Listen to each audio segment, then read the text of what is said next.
Oh, good morning, and thank you, Iada, for having me. Looking for skeletons in a cupboard. Well, it's a fun morning activity. So this is a presentation about one popular bleaching agent.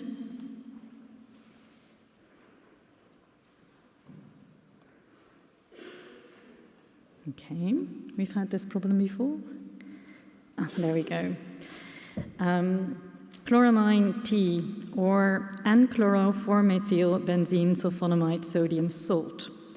But before I start introducing chloramine-T to you, I would like to ask you, who of you has ever bleached with chloramine-T? Okay, that's more than I thought, actually, but still very few, and that's what I expected. And it's not the first time the question was asked at an IADA conference. Some of you might remember a talk by Emily O'Reilly in Berlin 2015 with the beautiful title, "When Goats That Glitter Are Not Always Good." Emily described a Christmas card with a shepherdess and a goat, and that had a beautiful clustering all over its surface. But FTIR analysis turned out this wasn't Christmas glitter, but paratoluene sulfonamide, which is a reaction product of the bleach chloramine-T. And Emily also asked the question, and I remember maybe 4 or 5 people dared to say they bleached with chloramine-T. And this could also be because the bleach was used by a generation of conservators who by then had already left the profession, but it could also be because chloramine-T has a very bad reputation. So chloramine-T was introduced in 1916 as an antiseptic. Some 20 years later, the British conservation scientist for the British Museum, Harold Blenderleaf, introduced chloramine-T as a bleaching agent to conservation as an alternative to the then popular hypochlorite bleaches. In his Conservation of Prints and Drawings, Blenderleaf writes, "A much milder form of bleaching agent has recently been applied to cleaning of prints and drawings. This substance possesses the unique advantage that when applied to a print, its bleaching properties are soon lost and nothing of a corrosive nature remains. Washing may thus be reduced to a minimum or entirely dispensed with." As you can imagine, this was great news. Now fragile papers and papers with water-sensitive media, which could not withstand rinsing, could be bleached with chloramine-T. But eventually it was found that chloramine-T residues do remain and are not harmless. Even for months after treatment, the residues retain their oxidizing power and thus, was expected, would lead to a considerable increase in acidity, weakening of the cellulose fiber, and progressive brightening of the paper. And above all, the formation of hydrochloric acid, which would result in, and here I quote Margaret Hay, hydrolysis until the paper fibers are reduced to powder. It is predictions such as these that hang over our collections like a dark cloud that from time to time causes a mild anxiety with collection managers, as it did with the head of paper conservation of the Rijksmuseum, Idelette van Leeuwen, who knew chloramine-T had been used by her predecessors. So more than a century after the heydays of chloramine-T, it is time for a reassessment of the objects treated with the bleaching agent. But how to go about finding them? This proved not so easy, as there hardly is any treatment documentation of the time, and we do not have a quick and inexpensive reliable detection method for chloramine-T residues, and above all, conservators working at the Rijksmuseum have never come across any damage that could be linked to chloramine-T. So we also have to stay open to the possibility that goats that glitter might be okay. In this presentation, I will show you how we determined where to look for possible damage in the collection of the Rijksmuseum. I will first introduce to you chloramine-T, and then we'll build 2 timelines. One for the history of chloramine-T in conservation literature, and another for the history of the use of the bleach in the Rijksmuseum.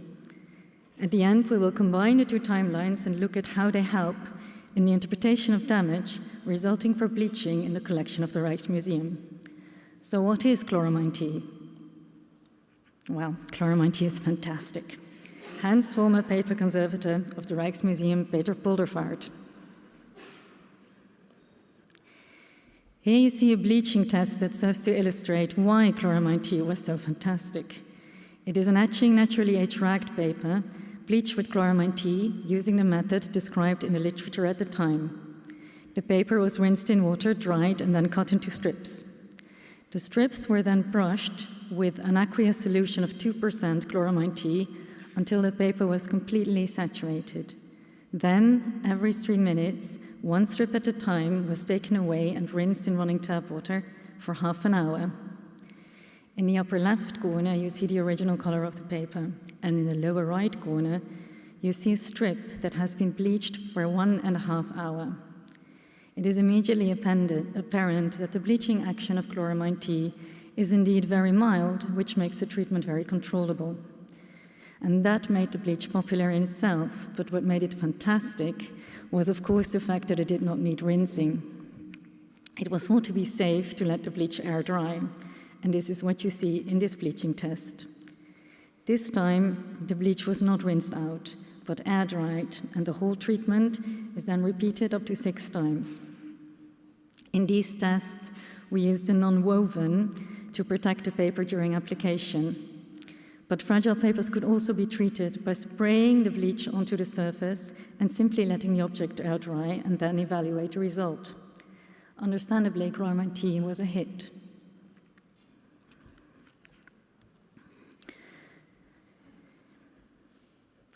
But the joy was short-lived, as more and more conservators started to raise questions as they noticed unwanted side effects, such as the deposit of a white crystalline substance or over-bleaching over time. In the 60s, the first studies are published in which indication had been found that Chloramine-T without rinsing could affect the paper. And in his 1972 edition of the Conservation of Prints and Drawings and Manuscripts, the promoter of chloramine, Harold Plannerleith, changes his recommendation and writes, "Washing may be reduced to a minimum, but cannot entirely be dispensed with." Finally, in 1975, the Dutch conservation scientist Judith Hovink de Graaf proves Chloramine-T without rinsing significantly weakens the fiber. Judith Hovink de Graaf, we will later hear, also played an important role in the history of the bleach in the Rijksmuseum. However, despite de Graaf's research, the conservation community remained divided on the topic. Otto Wächter, a famous Austrian conservation scientist at that time, writes that despite the ominous predictions, he has never seen any damage as a result of Chloramine-T bleaching. He recommends to rinse when possible, but for fragile papers and water-sensitive media, he still makes an exception. Finally, in 1978, conservation scientist Vincent Daniels finds Chloramine-T can form insoluble substances with aluminium salts that retain their oxidizing power. And in 1987, conservation scientist Helen Burgess finds that some papers bleached with Chloramine-T, even when rinsed, continue to brighten in dark storage. So even after rinsing, Chloramine-T cannot be considered safe. But by then, the attention had shifted away from hyperchlorite bleaches towards reducing bleaches. It would be simpler to just use another bleaching agent, Margaret Hay writes. The findings in literature leave some room for debate. Folding tests on paper only tells you so much about that one paper. And the progressive brightening Helen Burgess observed is below the just noticeable difference. But still, these studies prove damage does occur to some extent, but what this really means for our collections remains unclear. What we do know is that the ominous predictions that Chloramine-T would reduce the cellulose fiber to powder is actually based on a misconception of the chemistry of the bleaching process. Margaret Hay states that during the bleaching, the very corrosive hydrochloric acid is formed, an allegation that has been adopted by several authors, but of which I could not find the source. Don't worry, I don't expect you to read this. But because the chemical process of Chloramine-T bleaching has never been fully set out in conservation literature, I thought it was time to do just that. And this was possible because chloramine-T is still a popular disinfectant, and research in the fields of analytical chemistry and pharmacology continued where conservation stopped some 30 years ago. And this has led to new insights. The chemical process, in fact, is rather complex. It goes too far to explain all the steps of the bleaching reaction here. But if you're interested, I'll be happy to share the explanation of the bleaching process as set out by my co-author and chemist, Peschar. The most important thing I want you to take away from this is that in no step of the process, hydrochloric acid is formed. So based on the literature, we now can make a simple guideline. Red is the use of chloramine-T without rinsing, and blue with rinsing. The symbols above the arrows indicate the recommendations in literature. Red means air drying, blue rinsing, and the crosses indicate the bleach is no longer recommended, either with or without rinsing. In the timeline itself, we see that over 40 years, chloramine-T was used without rinsing. Then, from the late 60s until the mid-70s, conservators become increasingly wary, and the bleach is used less and less without rinsing, until from 1975 onward, it becomes clear chloramine-T should not be used dry. Now back to the Rijksmuseum. We were able to construct a similar timeline for the use of chloramine-T in the Rijksmuseum. So the timeline you see here is still the literature timeline, by the way. We'll go back to the Rijksmuseum later. We did this by conducting interviews with technicians and with their technicians and former paper conservators and conservation scientists, and then relating their accounts to the museum annual reports and notes made at the time. These interviews proved very valuable, not only for the reconstruction of the use of chloramine-T, but they also helped us understand the dynamics of the studio at that time. Sadly, we were just in time, as one of the former heads of the conservation studio and an important source in this research, Peter Poldervaart, passed away shortly after. A bittersweet reminder of the importance of recording oral history while people are still alive. I will now take you through the history of the studio in very broad strokes. Here you see the heads of paper conservation and the predecessors of Idelette van Leeuwen in the Rijksmuseum. Chloramine-T was introduced to conservation while Willem van Baarsel was head of the studio. He was succeeded in 1949 by his technical assistant, Adriaan Marchal. Unfortunately, we know very little of that time. Van Baarsel was said that he was a conservator of the old guard who was sparse in sharing his knowledge. And he would from time to time disappear with a master drawing to the private section of the studio where he would, and I quote, do his magic. It is likely Van Baarsel used hypochlorite bleaches as they were fairly common at that time. And we know, based on interviews, that chloramine-T was not introduced to the Rijksmuseum studio before 1950. The period in which chloramine-T was used would almost fully coincide with the career of Willem van Oort, who was, with a short break for 7 years, in charge of the studio from 1952 until 1981. Willem van Oort could not be consulted for this research, as he died in 2004. We could, however, consult his son, André van Oort, who is also a paper conservator, and had worked side by side with his father in his private studio. We also interviewed several former technical assistants, paper conservators, and a conservation scientist who had worked closely together with Van Oort. Van Oort had learned many of his skills from Adriaan Marchal and from the few handbooks available at the time. These books recommended a freshly made 2% solution of chloramine-T in water to be applied on the paper with a soft brush and to repeat if necessary.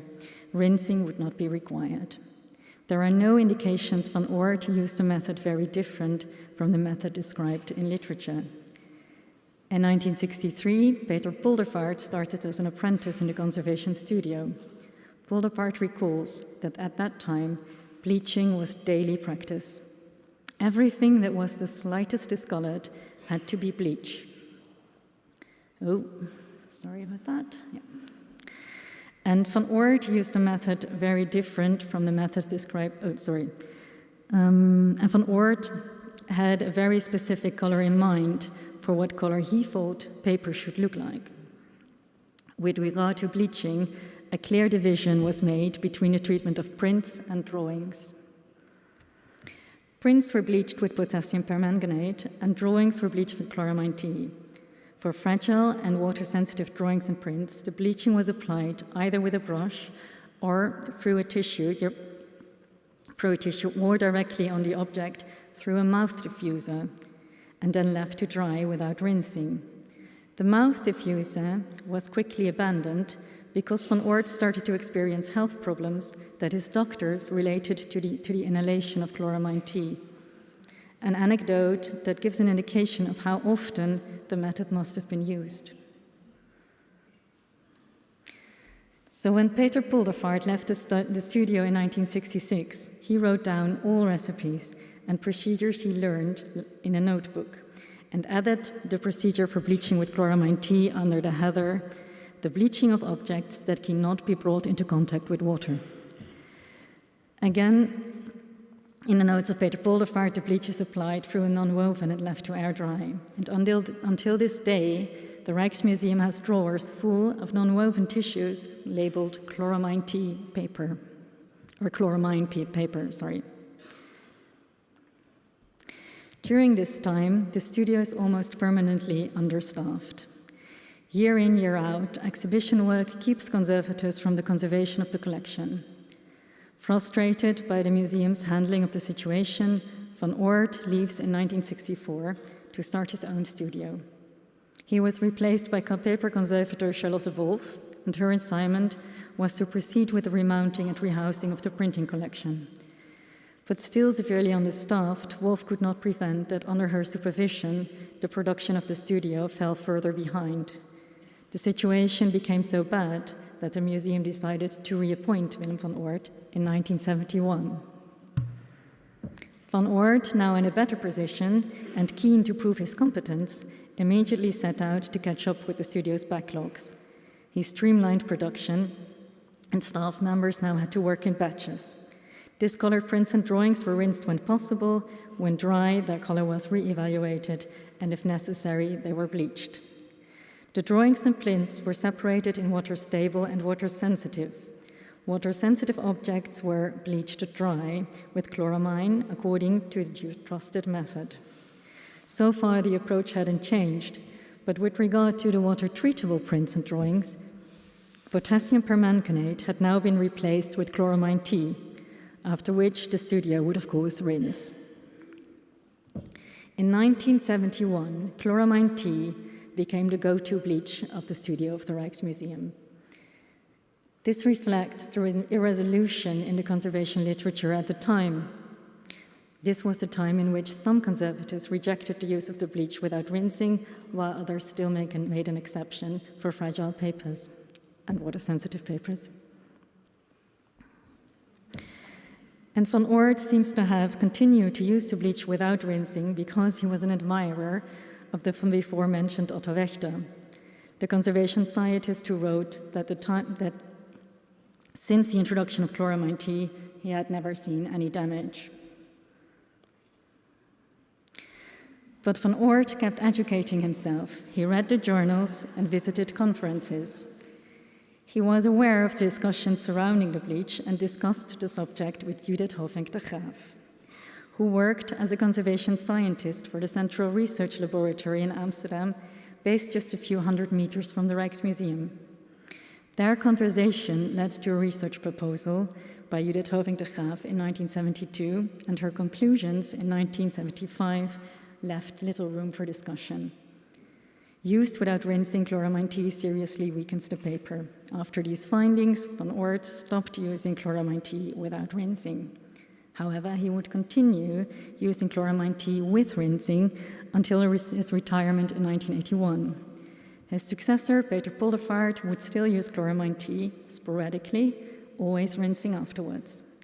But also in the Rijksmuseum, the bleach practically falls into disuse in the 80s. Attention had turned to hydrogen peroxide and reducing bleaches, while the studio had to treat more and more modern papers that could not be bleached with hypochlorite bleaching because they contain lignin. Eventually, combining all information, we could reconstruct a timeline for the use of Chloramine-T in the studio of the Rijksmuseum. Here you see two edit timelines, one for water-sensitive drawings and prints and another for prints. Chloramine-T had been used without rinsing for 25 years. In these 25 years, many prints and drawings must have been damaged to some extent. How many we do not know, nor do we know the extent of the damage, but at least we now know where to look. So when we come across an object like this drawing by Rembrandt van Rijn, we might be one step closer to explain the bright spots you see in the right corners. So I hope it's clear on the screen. So in the upper right corner and in the lower right corner, there are these round bleached spots. So knowing that since the acquisition of the drawing in 1930, it had been exhibited 4 times during the period in which the studio used Chloramine-T without rinsing on drawings. It is not unlikely that this drawing has been treated locally with the bleaching agent to prepare it for exhibition. It could very well be that the overbleaching observed by Helen Burgess has caused this effect. In this case, it might be worthwhile to take a closer look with Max XRF. And this is a Max XRF image of the distribution of the element chlorine. And we see chlorine concentrates exactly and only on location of the bleaching stains. But Chloramine-T is not the only bleach that leaves behind chlorine residues. Sodium and calcium hypochlorite bleaches could also have been used. So where there's chlorine, it's smart to look for calcium or sodium, and here we go.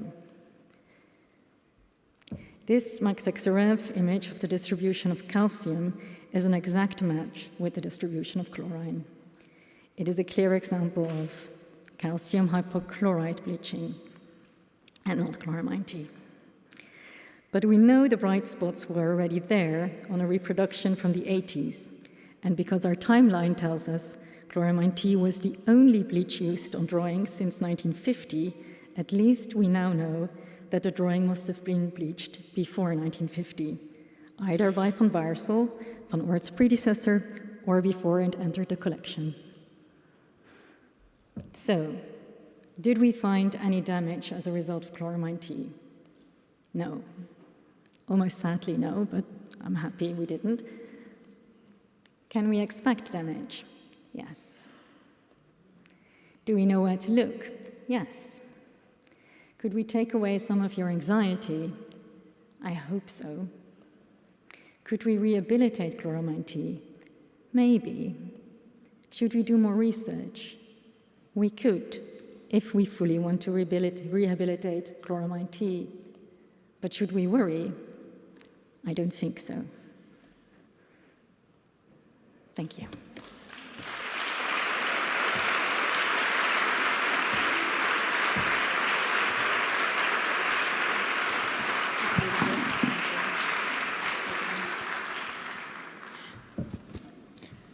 Not sure if it doesn't work. What did you say? It works. No. Can you hear me? Yeah, great, fantastic. Thank you very much, Aafke. We maybe have time for 1 or 2 questions. Anyone?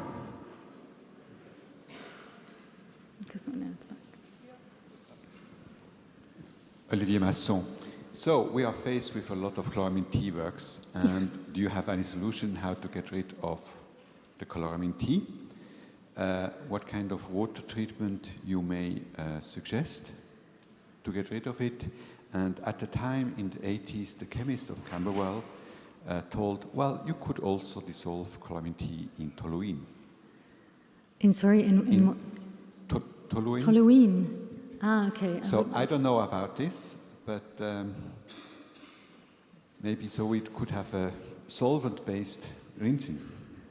Yeah, Because, I mean, in England, many turners have white spots, yeah, watercolors. yeah. So what can you suggest? I'm afraid I don't have any suggestions because we haven't looked into that, and frankly, I don't know if we should spend, because it's really difficult to trace the objects treated with chloramine-T because we don't have a detection method. We can, of course, use max XRF to determine that chloramine-T has actually been used, but it's very expensive. So in the Rijksmuseum, we had a really hard time just really finding the objects we knew for certain had been treated with chloramine-T. So that's the first problem we have. And then I wonder if it's really necessary to treat all of these objects, and maybe we should just spend our time and resources on other projects, but not everybody thinks the same way. Well, we came across many works in the studio, and we are lucky sometimes that they are framed. So when you open a frame, it smells. Okay. Chloramine-T. And you have a lot of crystals, like Christmas spots. Yeah. So for us, this is clear, and Yeah.